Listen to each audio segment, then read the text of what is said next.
1, 2, 3.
Hi.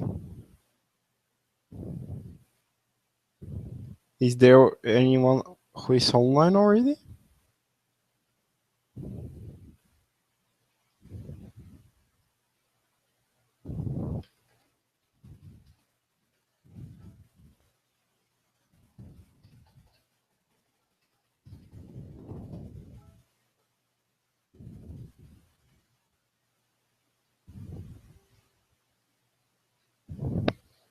Is anyone hear me or no? Hello?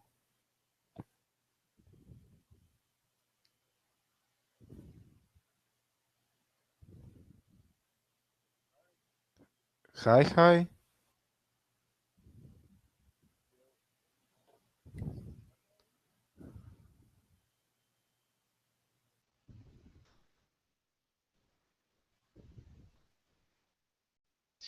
For anyone's watching, we're about to start in a few minutes. We're waiting for our panelists to join.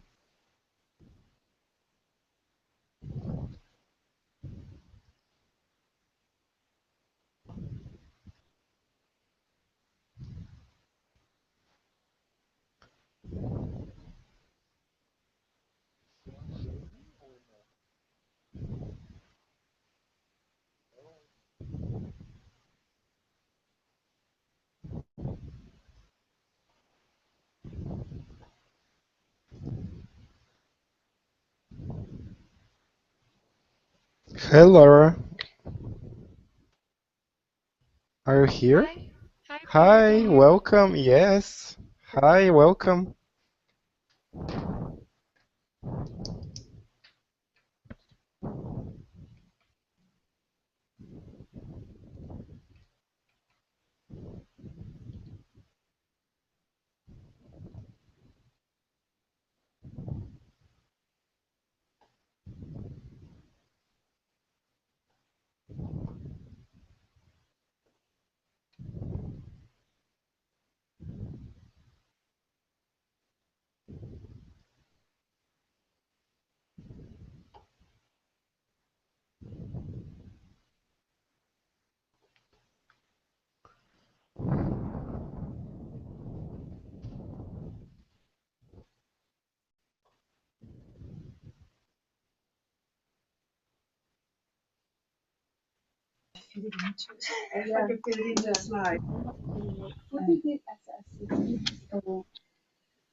I will try. Hi, we have someone else online. Hey Peter, this is Pratik here. Hi, Pratik, welcome. Do you hear me? Yes. Perfect, okay. So we are waiting for some more people to join and we're gonna start. Wonderful. I didn't mention anything about the videos because I was afraid that the connection will be bad. So if anyone doesn't feel okay to switch on the video, don't feel pressured or anything.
Perfect. I think we have anyone on board at the moment.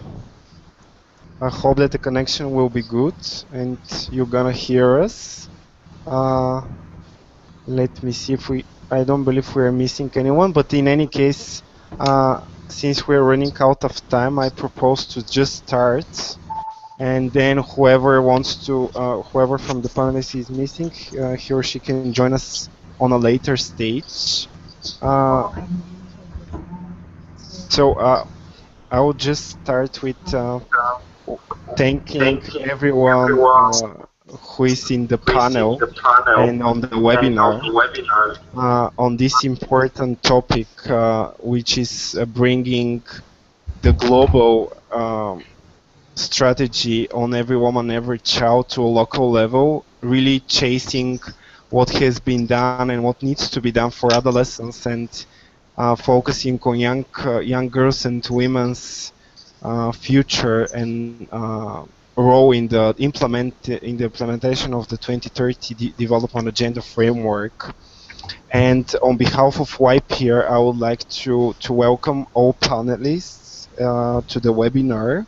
I will present each one of them in shortly. I just want to mention that this webinar is part of the 10 Days of Activism International Advocacy campaign that is happening as every year, and this is actually the 5th edition of the campaign itself.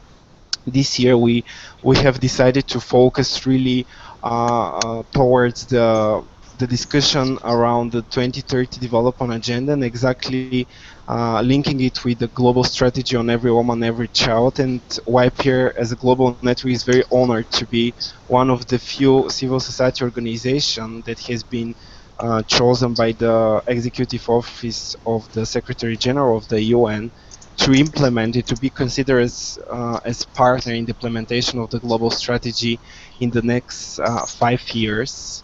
Thus, we would like to dedicate the 10 Days of Activism 5th edition exactly to the this, and we have chosen as a motto or as a topic of this year's campaign to be adolescents for future, global to local. Let's commit for adolescents' rights in the 2030 development agenda. As part of our honorable panel, I would like to give the floor and to welcome all of you. We have on board Miss Laura Lasky, who is the our key speaker at the moment. She is chief of the Sexual and Reproductive Health Department at the UNFPA headquarters in New York, and we're very honored to have her. She will provide some opening remarks and give some enlightenment on this 2030 development agenda and what is it behind the words. Besides, we have Mr. Ilya Zhukov, who is represented the HIV branch at the UNFPA headquarters, also responsible for the young key populations and comprehensive sexuality education, who exactly speak about what are the young key populations' role and can we consider them as the agents of change in the 2030 development agenda? We have Mr. Pratik Kawasaki, who is the technical specialist at the UNFPHQ responsible for youth, and he will talk about the youth participation in the 2030 agenda before the adoption and what we have now on the table. We have also Miss Anna Rizescu, who is representing the Sexual and Reproductive Health and Rights European Network called UACT, and she will speak about the sexual and reproductive health and rights and the 2030 development agenda, bringing the Europe's perspective on the table. We are very happy to have Lara Cousins, who is representing another partner, the Women's Global Network for Reproductive Rights. She's advocacy officer, and she will talk about the women's and young girls' empowerment within the development agenda. We also have Miss Primrose Manialo, who is representing the Restless Development and the Have You Seen My Rights International campaign. She will speak about the global strategy, and also she will bring some updates from the currently happening international conference in Africa on AIDS and STIs.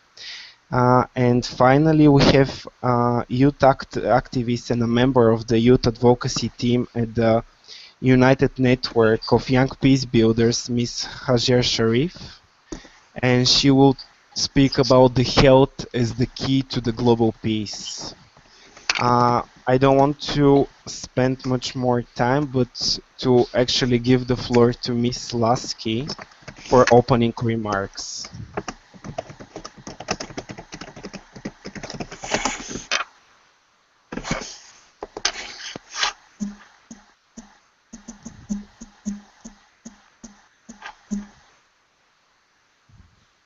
Pratik, can you unmute because you're on mute at the moment. Oh, okay. Yes. Sorry. Thank you so much. Okay. The floor is yours. Thank you. Okay. Thank you so much, and thank you, Peter, for the invitation. And I'm very honored to be here in this panel, sharing with you the ideas that we have in the Agenda 2030 related to adolescents and young people. Good afternoon, good morning, everybody. I just wanted to give you an overview of the Agenda 2030 and how it relates to young people, in particular adolescents. I think that many of you know already that the countries of the world had agreed on a very ambitious agenda on development. Basically, one of the most important elements of that agenda is that it is a sustainable development agenda. It is universal, it's for everybody and for all the countries of the world, and also focus heavily on inequalities, focus heavily on gender inequality in particular, but also on how the world will together try to eliminate poverty for everybody. In that context, and I'm not going to say every of the single elements that that form the Agenda 2030, but in that context, I want to tell you that there are 17 goals in that agenda and 169 targets. That means that each goal has a specific theme of focus. The important, as I said, the important part is this sustainable development. And when we think about adolescents in particular, and we think sustainable development, well, adolescents are sustainable development, basically because they are the ones who will, have all the life in front of them and will develop, will work, will have a life. And so whatever is done to invest on them to be, living out of poverty, it will pass on to their children and generation after generation. So that is the meaning for sustainable development for adolescents.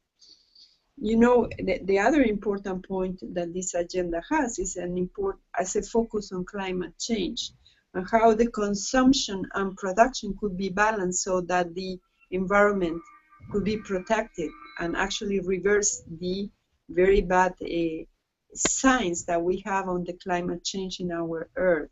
Now this Paris conference that is taking place is very important for this agenda that is taking place right now. And another important feature of the Agenda 2030 is the empowerment part. So having said that, what are the important things that the Agenda 2030 talks in particular about adolescents? One has to do with the access to education. We have done in the previous development agenda, which was the Millennium Development Goals, an important progress in relation to primary education. You know, almost universal primary education we were able to achieve. So what is next? What is next is exactly that young people, adolescents, need to really stay and benefit from secondary education and be able to finalize and finish secondary education. That is an important goal. If the whole generation of the adolescent generation of the world today is able to finalize secondary education, I'm sure we'll be in another stage in terms of poverty eradication, but also in terms of development and sustainable development. That is included in the Agenda 2030.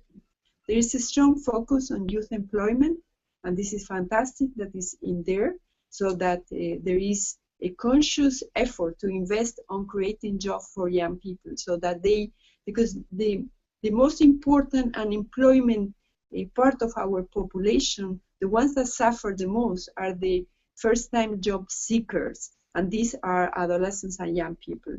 And the other important part that is related to the agenda that we work on is the adolescent health, in particular adolescent sexual and reproductive health. And there are several points in the Agenda 2030 that talk about that. And I will start by one that is related to human rights and is related to the right of women and girls to be able to decide about the number of children they want to have. This is reproductive rights. But an important one, another one that is in the goal on gender, which is the goal number 5, is about child marriage. You know, there are millions of girls that are married at the age of, starting at 10, but also going all the way to 18, against their will. Others marry because they don't have any other options in their lives, and that's an important goal, to eliminate child marriage in this generation. And that will help us to make sure that the girls so that girls don't get pregnant and die in pregnancy, in childbirth. This is an important part of the health agenda. Another one is related to the access of young people to sexual and reproductive health. And so there is going to be apparently one indicator that will tackle that through I would measure that through the goal on adolescent birth rates. So to see how many adolescents get pregnant during the time in which they have to be in school, they have to be learning and preparing themselves to get into the labor market. So health is about surviving, health is about thriving, and health is about transforming the world.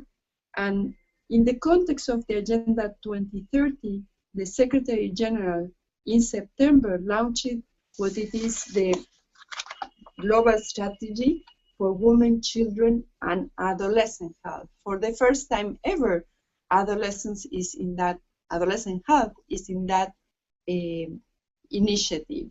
There was another, the Global Strategy was launched for the first time in 2010, but a new version, an updated one, more to these times, is this one that I'm showing you, which includes adolescent health. In that agenda, there are several actions that are being called to support the Sustainable Development Goals.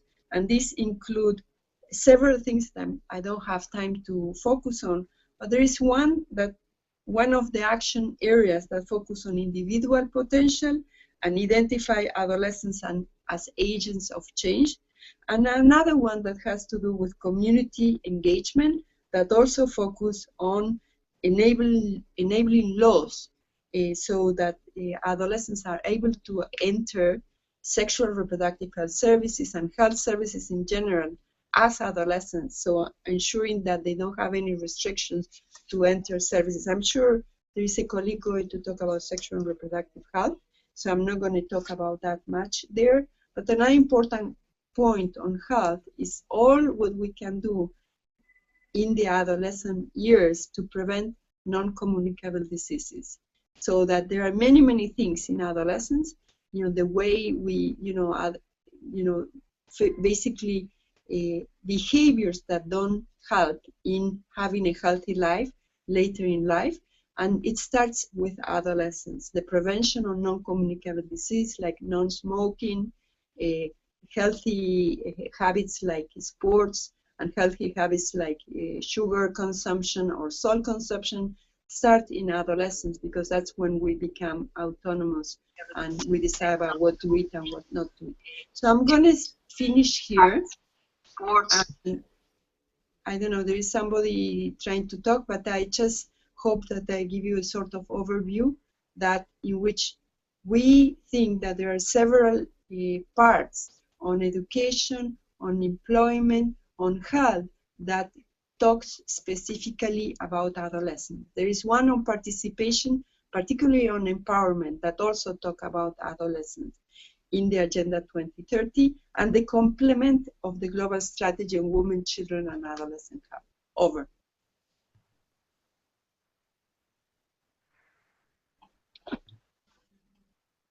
Thank you so much, Ms. Lasky, for giving this alignment and overview on the 2030 development agenda and mentioning these crucial things as part of the Every Woman, Every Child global strategy, especially on the role of the adolescents, what is their role and how they actually can contribute, but also bringing important issues such as the climate change, and in fact we are experiencing very difficult issues, and we are looking what would be the youth role within it, especially at the moment, having into account the happening summit in Paris.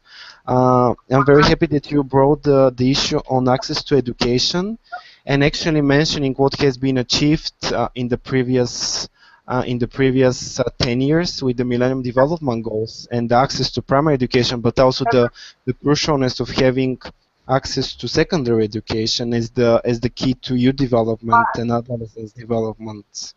And as well as some issues such as teen pregnancies and child marriages, where we are focusing now, and we really hope that exactly using the Every Woman, Every Child global strategy could be a tool to overcome and actually fight and prevent burning issues such as this. So thank you so much really for the opening speech and really bringing the important things on the table, and also mentioning the importance of adolescents and young people. And this is maybe the moment to thank UNFPA as the leading agency on this, exactly on including young people, adolescents, and also youth networks and organizations around the globe, having the opportunities to be equal partners in the implementation of the strategy.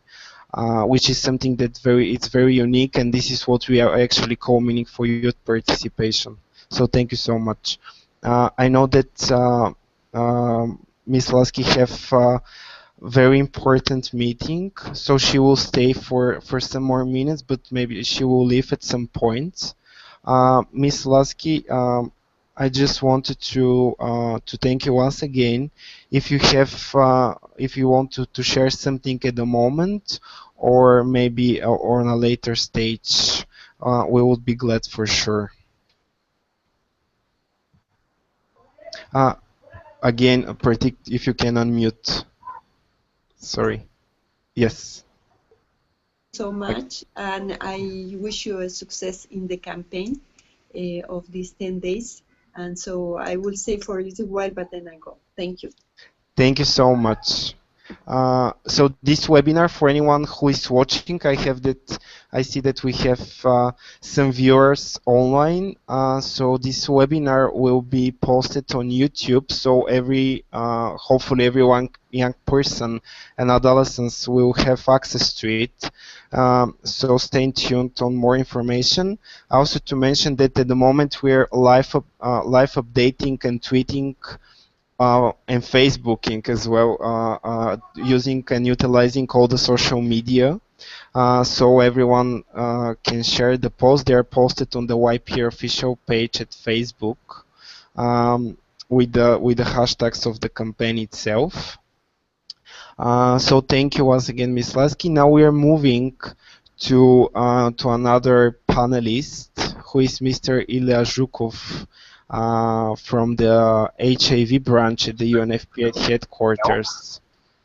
Thank you once again, Ms. Lasky. Now we will give him the floor, and he will talk about young populations and as agents of change in the 2030 development agenda, and also bringing another important issues. So Ilya, you have the floor. I hope that you hear us and we don't have any technical issues.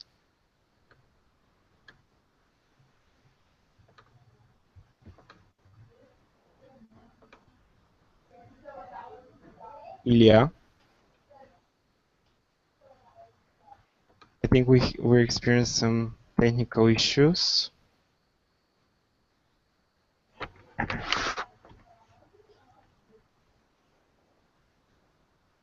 I think we can, while we're trying to fix them, we can jump into to the next panelist, Mr. Pratik Kawasaki from the UNFPA HQ again, who is a very nice linkages with what already Ms. Lasky said, and also bringing some vision on what was the youth participation as part of the adoption, and also in the implementation of the 2030 development agenda. So Pratik, you have the floor.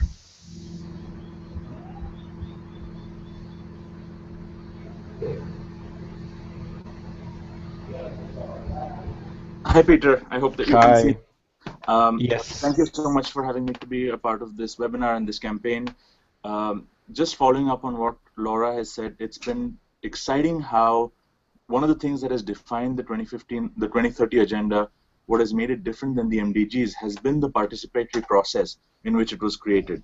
And young people were core of that process. So in three major ways, young people form a part of developing the 2030 agenda. The first one was through the online My World survey. Now, if you looked at the My World 2015 survey, more than 6 million people participated in that online survey. And half of those, so more than 3 million of them, were young people below the age of 30. And these were not just young people who lived in cities or had access to the internet. They were often young people who came from remote parts of their countries, who couldn't read or write.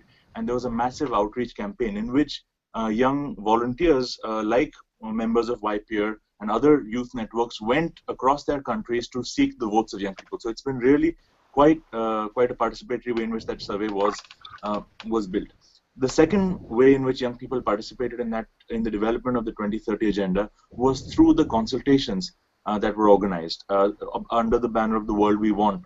So the 11 thematic consultations in around the world, the 50 national consultations across the world, all of those had young people participating in them. And finally, through the major group on children and youth, which is an official mechanism that exists for young people and youth organizations and children's organizations to officially participate in the 2030 agenda. So through those ways and many other ways, young people played a big role in developing the 2030 agenda. So it's something that we can all really claim truly that is our agenda. Now, how do young people participate moving forward? Again, the agenda itself includes Goal 16 on governance, which so young people have a role to play in building their national policies, in the governance of their countries, in the politics of their countries. So it gives us a strong mandate to push for young people's inclusion in their societies. But it's not just that goal. In every single goal, the entire agenda is about the future of adolescents and youth today. So we have a role to play in implementing the entire agenda. And finally, I think the most important part, the most important role that young people have to play is in holding governments and other stakeholders accountable. So in being able to look at the data that exists and being able to find data where it doesn't exist, to be able to analyze it, to be able to track progress, and to be able to see how far or how close are we to achieving these goals. And that's a huge role that young people will have to play. And a campaign like this, the 10 Days of Activism, is one of the best ways to do that, by mobilizing on the ground, by keeping the pressure on, because this agenda, more than anything, is about people and partnerships. And that's what we're doing here today. And I think that that's why I think that this agenda will be a success, because of the involvement and the central role that adolescents and young people will play in it. Thank you so much, Pratik, for bringing this and for actually mentioning the importance role of the young people and outlining the differences with the adoption of the Millennium Development Goals, actually, where unfortunately we didn't have seen so much youth participation, but not only youth participation, but civil society organization role in the development, and especially highlighting the different instruments, such as the World We Want survey, which was so crucial, and out of 7 billion people who voted there, 30% actually were young people up to 30 years old, which is another sign that they're emerging young leaders who want to have a better world, and exactly instruments that the UN at the moment was providing for the development of the future development agenda are the key exactly to meaningful youth participation, as well as now through the Every Woman, Every Child global strategy, what would be the adolescents' role, and highlighting that the whole agenda is actually about the young people and adolescents, and it's not only about goal 16, for example, which is on government, but it's each one of these 17 goals that we have, and we have the ambitious target of 15 years to implement them.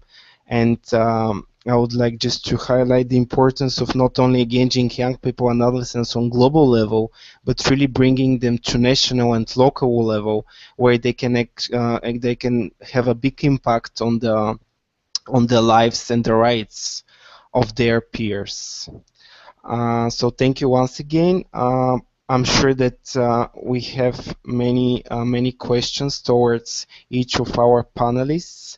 I'm very happy to mention that we already have some young people join the Hangouts as watchers, and also we have people watching it on YouTube. Just once again to mention that everything is streamed online.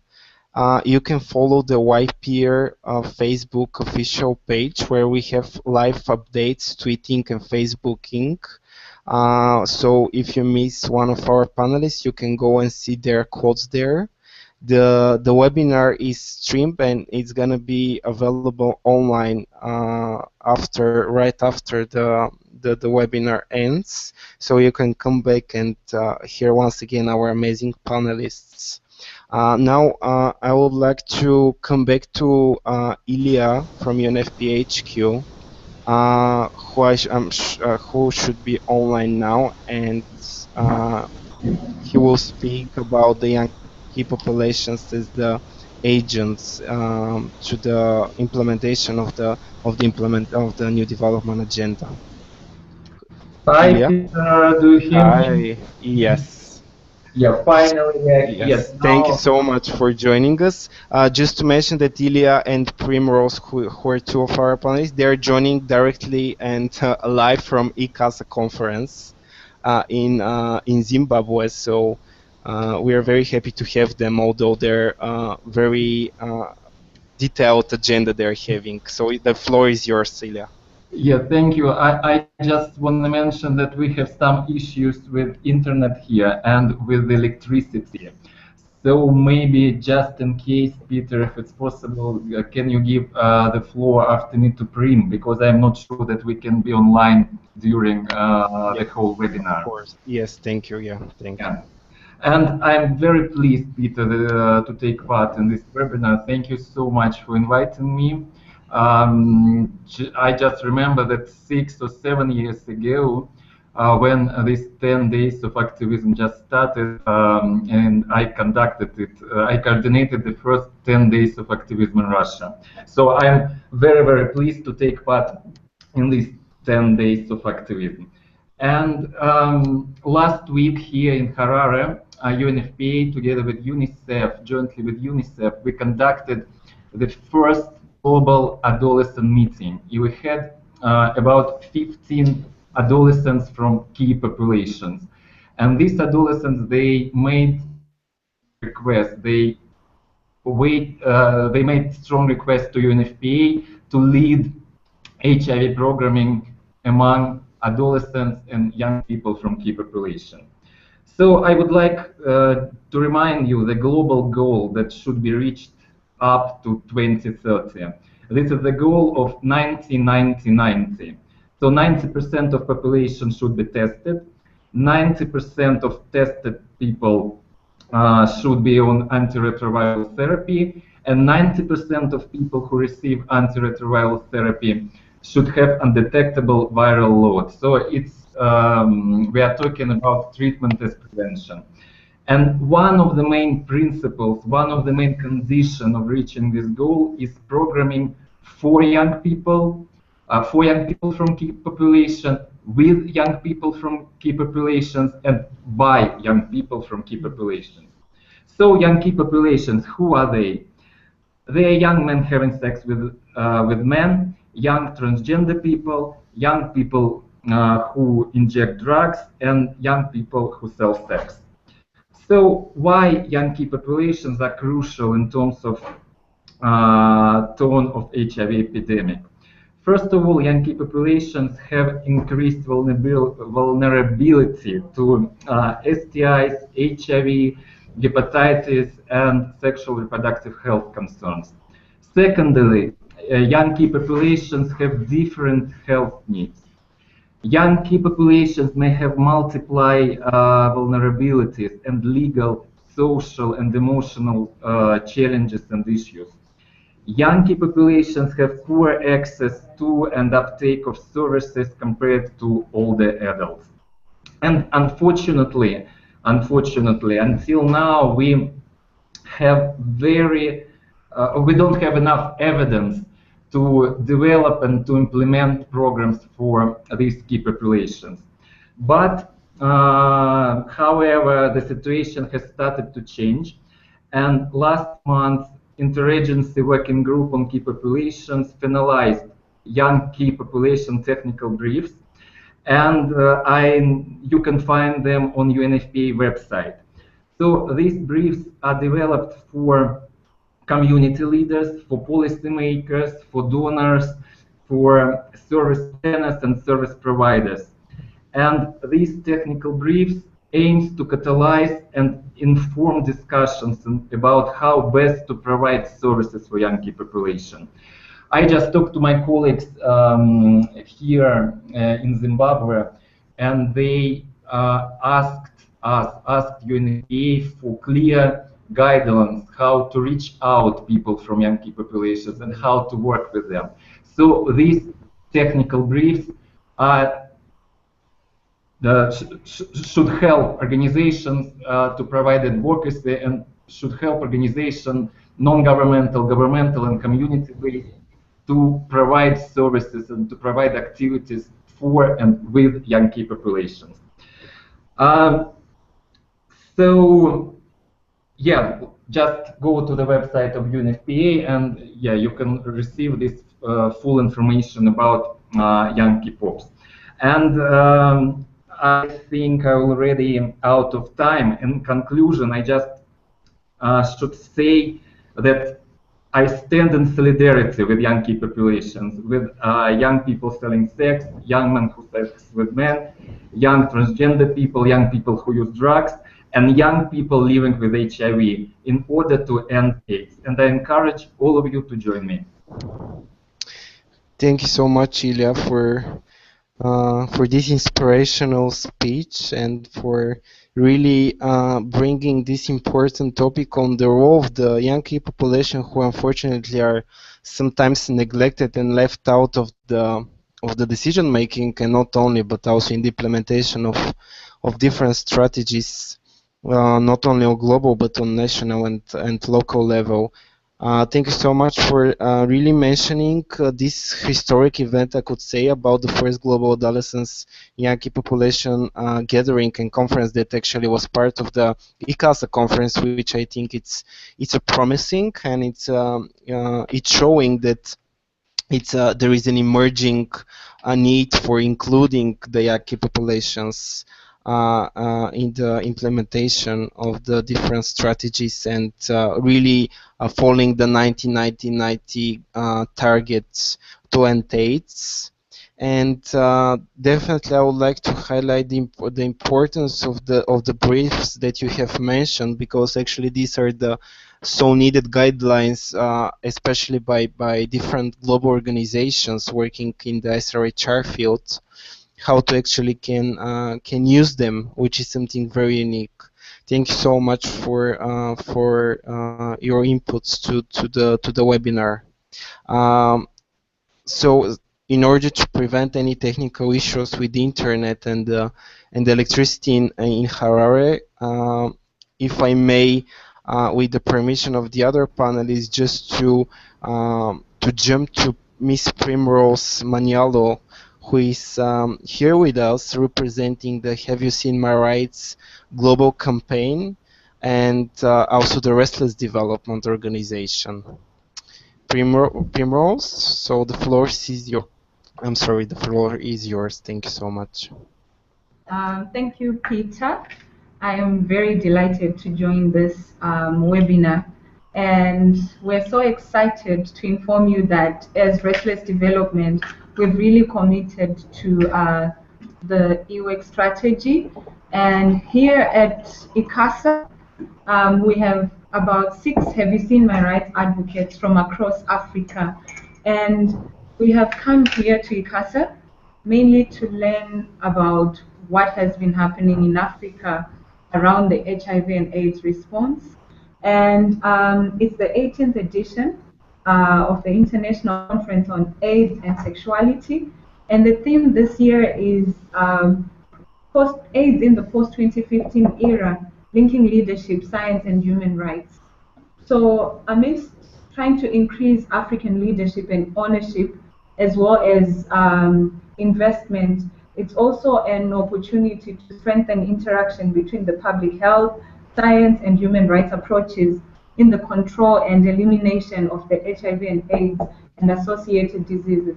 But for us, as Have You Seen My Rights, we're keenly interested in improving awareness of the Have You Seen My Rights global campaign we did as a best practice of youth engagement at global level.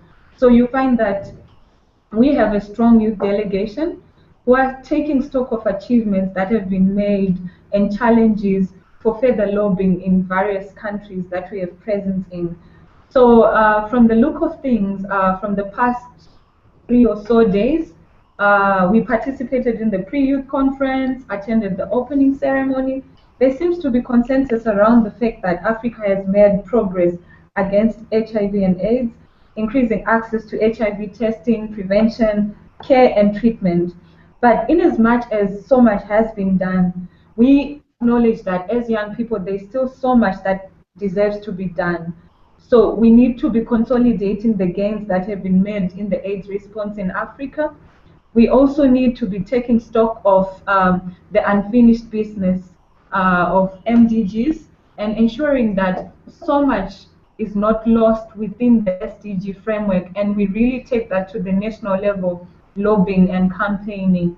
And then our key message here at ICASA is summarized in our key pledges that we developed collectively as a coalition. And the first being, we are asking leaders to become leaders in youth and adolescent rights. This speaks to us pledging to recognize, promote, and provide for the full spectrum of youth and adolescent sexual and reproductive health rights in national implementation of post-2015 agenda. So it also means that guaranteeing that every young person has rights to live freely from coercion, fear from violence and discrimination in a healthy and safe and informed manner, particularly in regards to their sexual life. And the second pledge that we are asking leaders to commit to is comprehensive sexuality education. There is no doubt that in as much as so much has been done, if we don't have access, if young people in communities don't access comprehensive sexuality education, then a lot will still not be achieved in the post-2015 agenda. And then the third key pledge that we're promoting is providing equal access to youth, adolescent friendly and health services for young people, as well as supporting life-saving drug-related harm reduction services and effectively fast-tracking the AIDS response to ending the epidemic. I think that's it from me. Thank you. Thank you so much, Prim. I feel very proud and happy that we have a rich and such a strong youth and adolescents, I could say, representation at the ICASA conference, which I'm sure that all of us make us very happy to see that. I mean, we have young leaders. It's just time to. They need just a platform where they can actually put their vision and mission towards ending HIV, but also promoting their rights. I would like to bring back what you have actually said and to quote you that leaders need to become leaders in the adolescents' rights, which is something very important and definitely should be highlighted, because we cannot have any achievements if we don't have the global leaders and understanding the importance of including young people and adolescents in the decision making, and especially when it comes to their health and fulfillment. And one of the tools is exactly what you have mentioned. The comprehensive sexuality education is the key, not only to healthy lifestyle, but also to overall development of each young person. And finally, the importance to access of all young people and adolescents to youth and health friendly health services, which is something unfortunately that we don't see in many countries at the moment. Thank you so much for really mentioning the importance of the Have You Seen My Rights campaign and what was the role of the Have You Seen My Rights youth advocates during the adoption of the 2030 development agenda, but also now at the ICASA, how they actually advocate to have a broader and more coherent support from the global leaders. Thank you so much, Prim.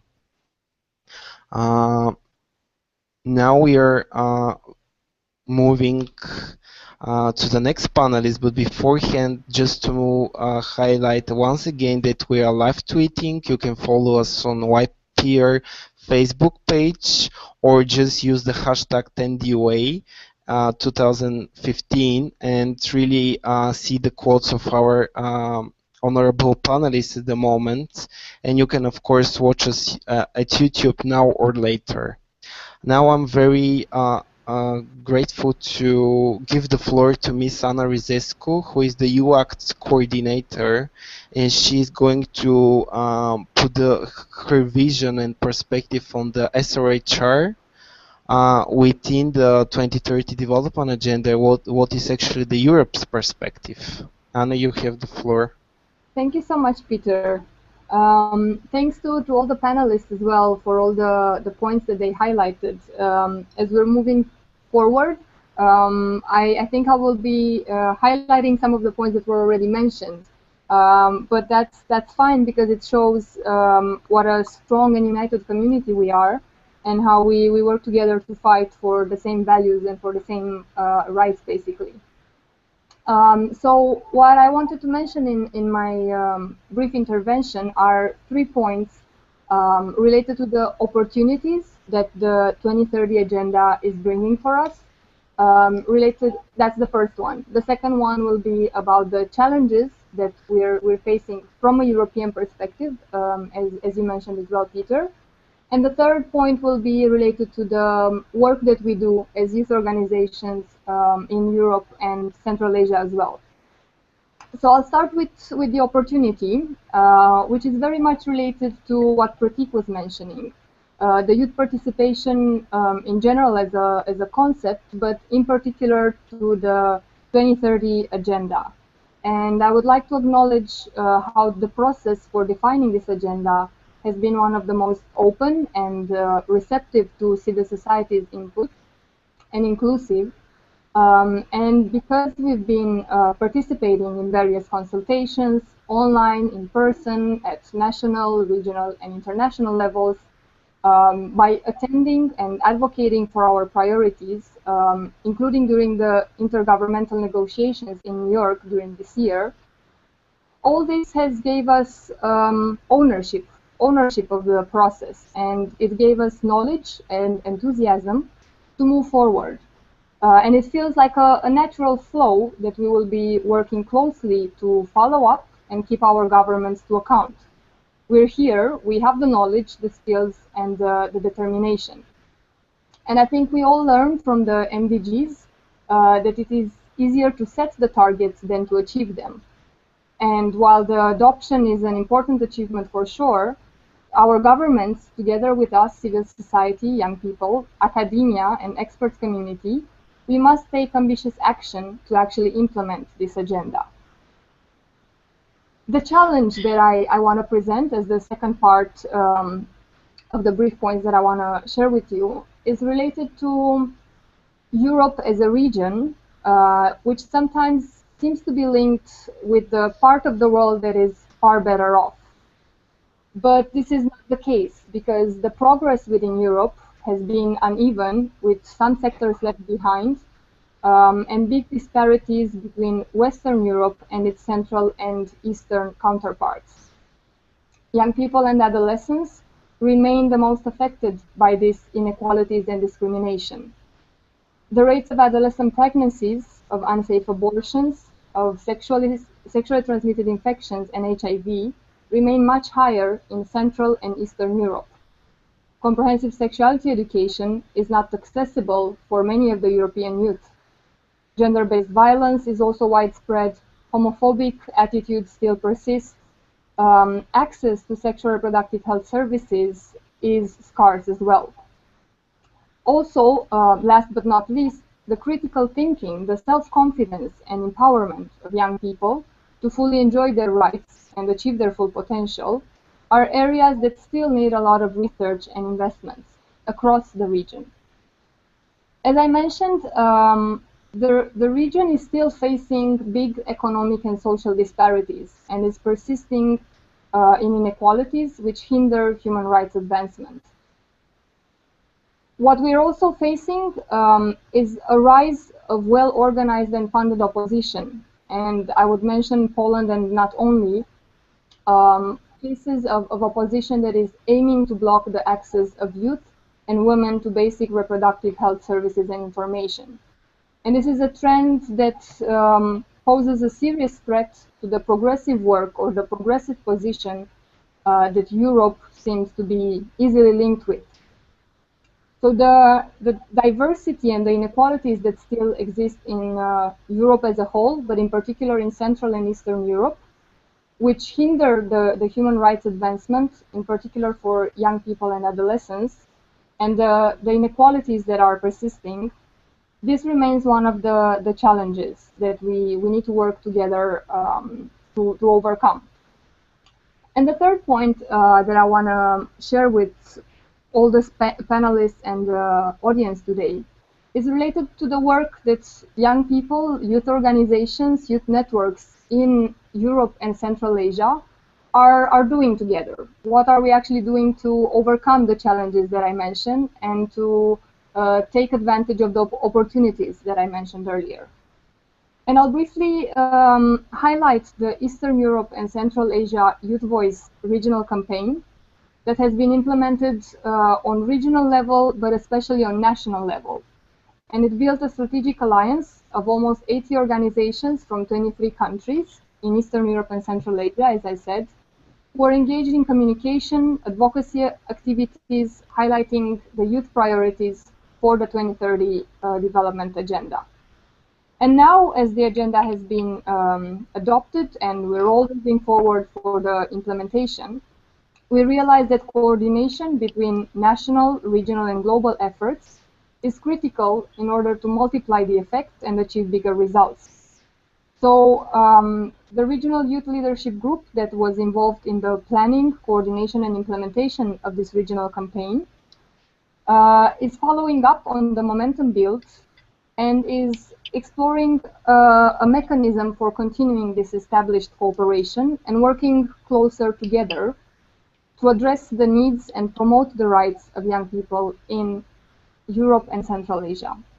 As I said, we're in the process of building this alliance, and we're looking forward to be in touch with you, all the panelists, the young people that are listening to us now, to see how we could better work together to advance the sexual reproductive health and rights and the development of young people in the region as well as globally. Thanks so much for giving me the opportunity to be addressing everybody today. And without further ado, I'll pass the floor. Thank you so much, Anna, for bringing this quite broad vision on what is actually the Europe's perspective at the moment regarding adolescents, young people, SRHR, and 2030 development agenda, and actually highlighting that nevertheless Europe is many times considered as the most progressive one. We have witnessed issues, especially in the region of Eastern Europe and Central Asia, of different burning issues at the moment, which definitely needs to be addressed as for the young people and adolescents' rights. And actually bringing another thing, which is, I'm sure, food for thoughts for each of us and the other organization working with sexual reproductive health and rights issues, is actually the raising a position, and how we can actually be more united as a sector, and we definitely need to think different ways to address them, and to really come up with strong and justified means of our work, and highlighting the case of Poland at the moment. Also, this is more linked with the reproductive rights, of course, but still it is part of the sexual reproductive health, and definitely needs more time to be considered, and I'm sure that different organizations will address it. And finally, mentioning another instrument, as the other panelists already did, of meaningful youth participation, which is the Youth Voice campaign, which is a brilliant example of youth mobilization in that region of the Eastern Europe and Central Asia, and really having a major impact on the understanding and advocating towards youth participation in front of the leaders, and as Primrose already quoted, leaders to become leaders. And this is what you actually witness in the region of Eastern Europe and Central Asia, thanks to the Youth Voice campaign, which I'm sure could be implemented and reflected in other regions. So thank you so much for this intervention. It's highly appreciated. And it's a nice linkage now to the, as I mentioned, reproductive rights. I'm very happy to welcome once again and give the floor to Ms. Lara Cousins, who is representing the Women's Global Network on Reproductive Rights, and also currently she's the co-chair of the Youth Leadership Working Group of the UNFPA. Lara, you have the floor. Great. Thank you so much, Peter. I'm really honored to be part of this space today with you and all the other panelists. I just want to apologize in advance if there's any background noise from my part. It comes from being in a shared office space, so hopefully it's not too distracting. No worries, it's a youth space, so. Thank you. So we at WGNRR, we work to strengthen and support existing youth leadership and activism in SRHR, specifically looking at developing young women's leadership within our membership and pushing with our allies and partners for the creation of meaningful spaces and focus on young people's SRHR. And so for the purposes of today and in line with this year's theme of the 10 Days of Activism, I'll focus on young women and adolescents, girls' empowerment in particular, and some of the key initial steps we at WGNRR and as part of the Youth Leadership Working Group would like to highlight moving forward. So as we know, we have a lot of strong language and government commitments in the 2030 agenda related to women and girls' empowerment. Both gender equality and women and girls empowerment are incorporated as cross-cutting issues throughout the agenda across its goals and targets. They're also included in the declaration. And of course, we have the standalone goal to achieve gender equality and empower all women and girls, as well as the targets 3.7 and 5.6 related to universal sexual and reproductive health and reproductive rights, all of which is great and is much more comprehensive and represents a significant improvement from, for example, MDG 3 on gender equality. But in order for this empowerment to happen, it's critical that young women and adolescent girls be involved fully, not only in the design, but also the implementation and monitoring of the agenda. As Anna mentioned, it's obviously much easier to sort of set and describe these very ambitious goals. You know, it's another matter entirely to have to think about how we're really going to achieve them and implement them on the ground. And if the agenda were to be implemented in an entirely top-down or imposed way, as we know, many of its objectives, among them young women and girls empowerment, are simply not going to be achieved because, as we know, that's not how empowerment works. So we can't really talk about empowerment if we're not also talking about the role of young women and girls as actors in designing, implementing, and overseeing the agenda. So it is, in this sense, indeed very laudable that the design and establishment of the 2030 agenda up till now was of a much more participatory nature than the MDGs, as noted by other panelists on the call.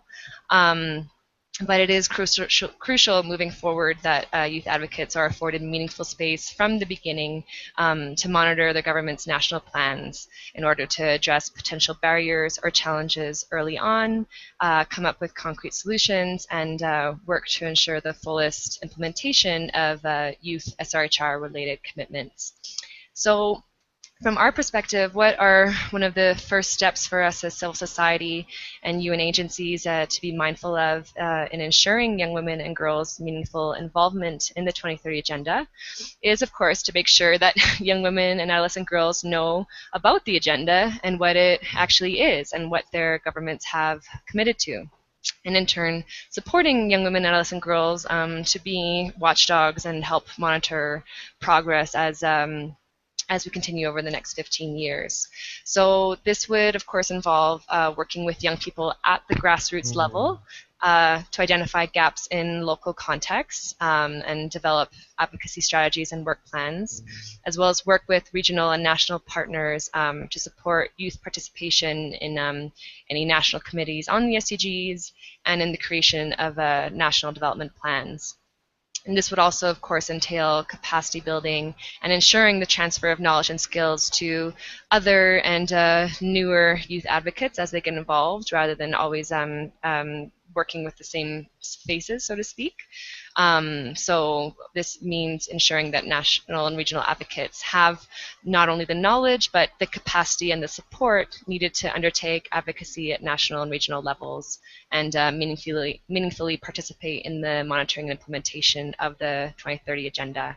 So to work not only with the same faces, but other faces as well, we see this as working with the quote-unquote non-traditional youth advocates, so those who are outside of the traditional fields that we've normally worked in, and mobilizing and working with new groups, such as, for example, national student unions and student movements, among others, which we know is also a priority for others on this call, which of course is very encouraging that we're all on the same page in this regard. So in this sense, we think it's important to remain attentive and ensure that we're constantly increasing the reach and scope of youth activists and advocates in this sense, and trying to ensure a ripple of effective empowerment, if that makes sense. I'll stop there for now, just because I think a lot of other points have already been covered by other panelists on the call, but thanks again for the floor. Thanks so much, Lara, for joining us and really bringing the perspective of young girls' role with the in the 2030 development agenda, and especially now when we have the new updated global strategy on every woman, every child, which is another instrument exactly of empowerment of women, and really bringing to the table those who are unfortunately sometimes neglected or left behind, especially the adolescents, girls who need special focus, especially the moment where we are facing different issues globally. But also bringing the important role of the Youth Leadership Working Group that is supported by UNFPA. It's a really, which is a really amazing global instrument of exactly influencing things exactly like the Every Woman, Every Child global strategy and the 2030 development agenda, and really being a platform for meaningful youth and adolescents participation. Thank you so much to you and the Women's Global Network for Reproductive Rights for joining the 10 Days of Activism. This also goes with the other amazing networks in the face of UACT and Restless Development and UNFPA, who were so great to be our partners in the implementation of this important campaign this year. And finally, last but not the least, we have Hajar, who is a member of the youth advocacy team of the United Network of Young Peace Builders, and we are very happy to have the organization on board, especially now in times where the security became so important. And I would be very grateful, and I'm sure the rest, to actually mention how we can we see the health as the key to global peace. Hajar, you have the floor.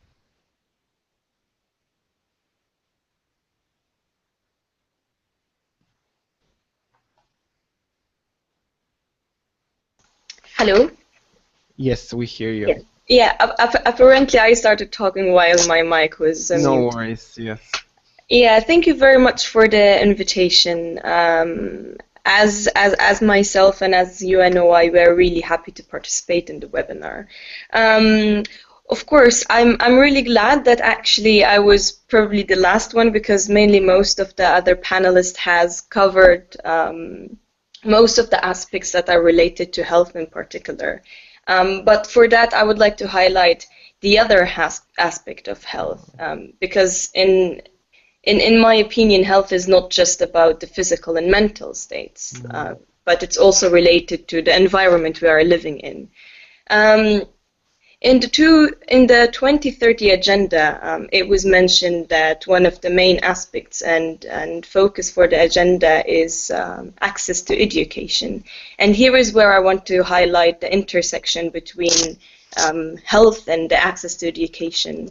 One of the panelists before me mentioned that it's very important to include young people in implementing the agenda itself. And of course, that's something is really, I totally agree in terms of how important it is, because it will also bring up the perspective of people who are on the local level. While during the panel, I just remembered the discussion that we were having, and most of the points that they were made regarding HIV, AIDS, and other related health issues, reminded me of a young girl I met. It was a couple of months ago when I was in a visit for a refugee camp in Libya, or actually, I would say a displaced camp. I was on a humanitarian mission. And then one of the young ladies said, of course, it's very important that every time you come to us in a humanitarian mission and you want to support, it's very important that you bring on food and medication, vaccination, etc. Because even for them, lack of medication, for some of them, they're not even able to leave the camps. So that's she was highlighting that, of course, it's very important, but that's not the only thing we need to stay alive. That's not the only thing, that's not the only health aspects that you should focus on. And reminding that, if I would say what is health for her, it wasn't only related to the physical health or the mental health in terms of providing or setting up programs related to the depression or trauma young people are having. And mainly here I'm still talking within the focus of giving the example of displaced people, for example, in conflict areas.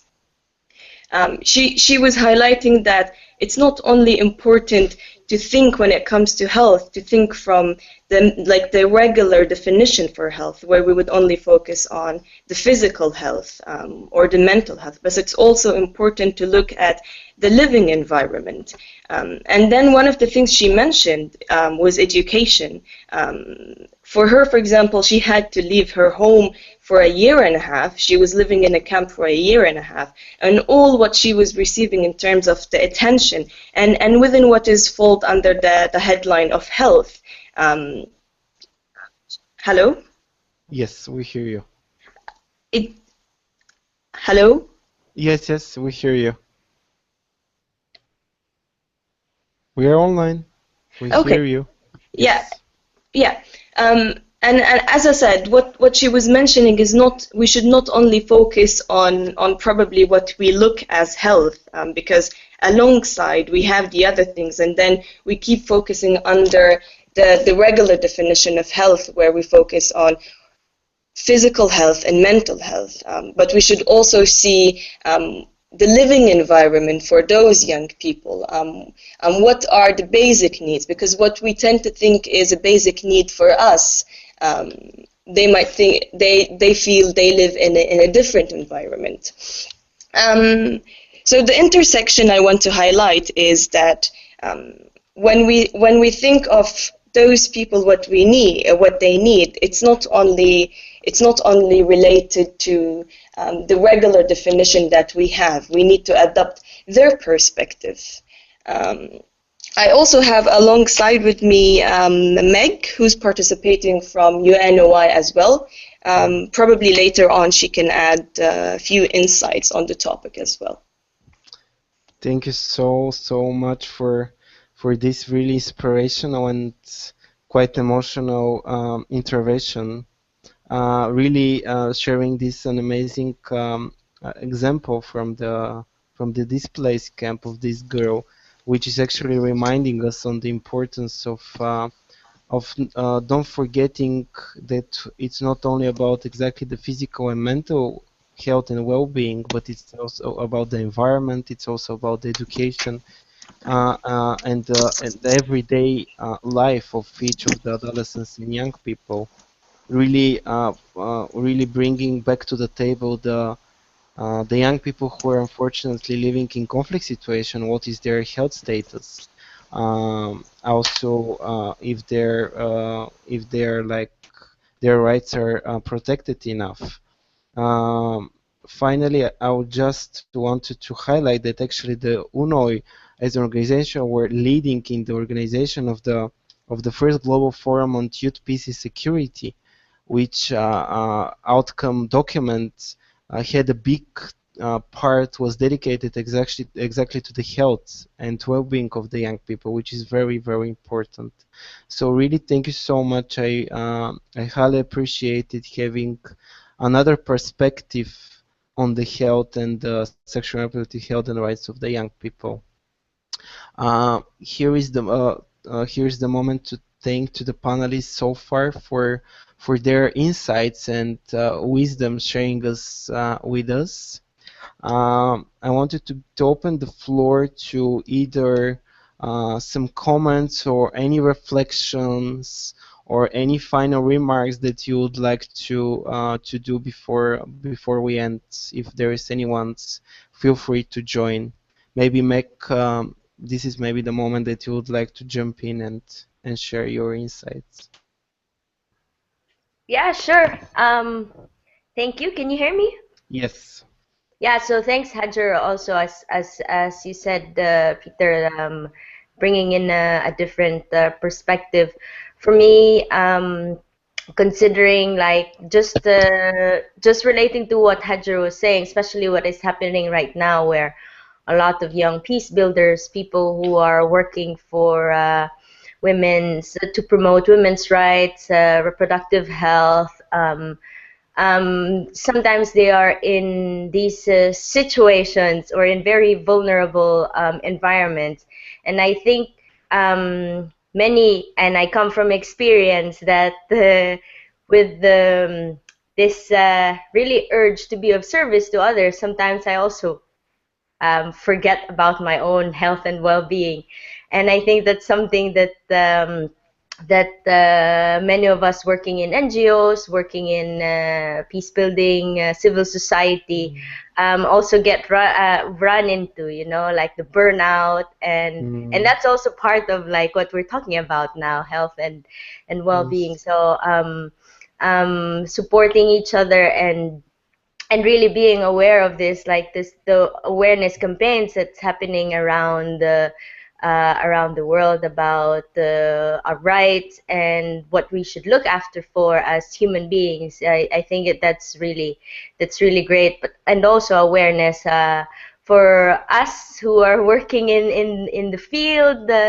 I think that's something that I'm currently working on as well myself, taking from experience, and I really invite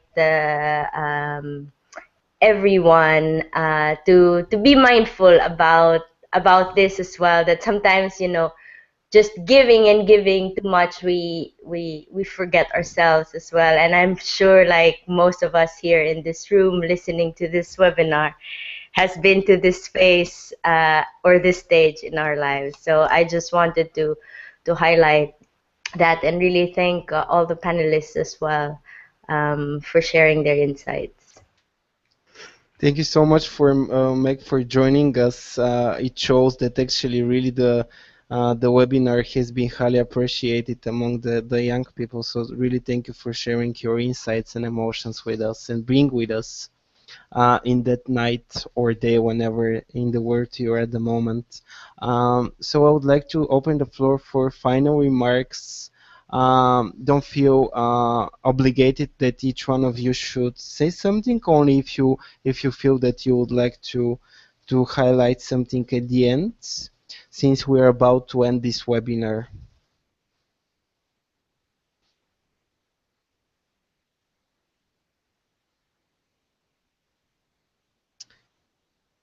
In that case, I would like to once again thank everyone for giving time for their day and really being with us.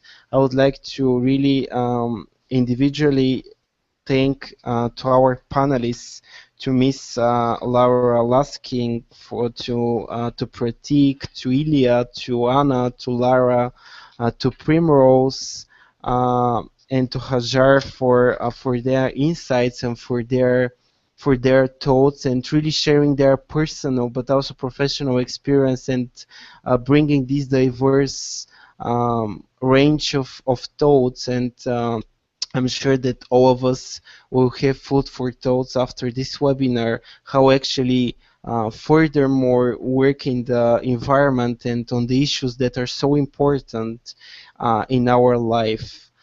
Thank you so much. Thank you to also to your to the organization that you represent, because besides them this year the 10 days of activism wouldn't be possible, since we believe that the campaign is a platform exactly for strengthening the sector and the organization as part of it, and really becoming an instrument to implement and to give floor to youth participation and adolescents participation.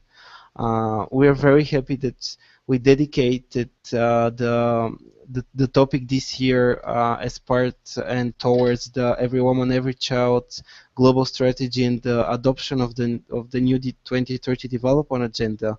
We have on board as part of the campaign around 30 countries across the globe on 4 continents at the moment. You can follow their activities online at the YPR Facebook page, where they have constantly sharing their emotions and experiences and really reminding us what the real volunteerism means, and that we shouldn't forget that no one should be left behind. Thank you once again to all of you. Some final thoughts that the video of the webinar will be posted on YouTube, hopefully within few days, so you can go back, watch it, and share it with anyone who you think that it's important to watch it or to see it.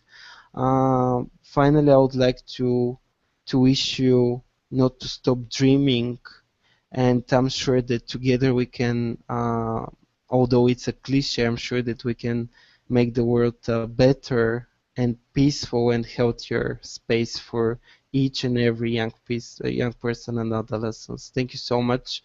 I wish you a pleasant night.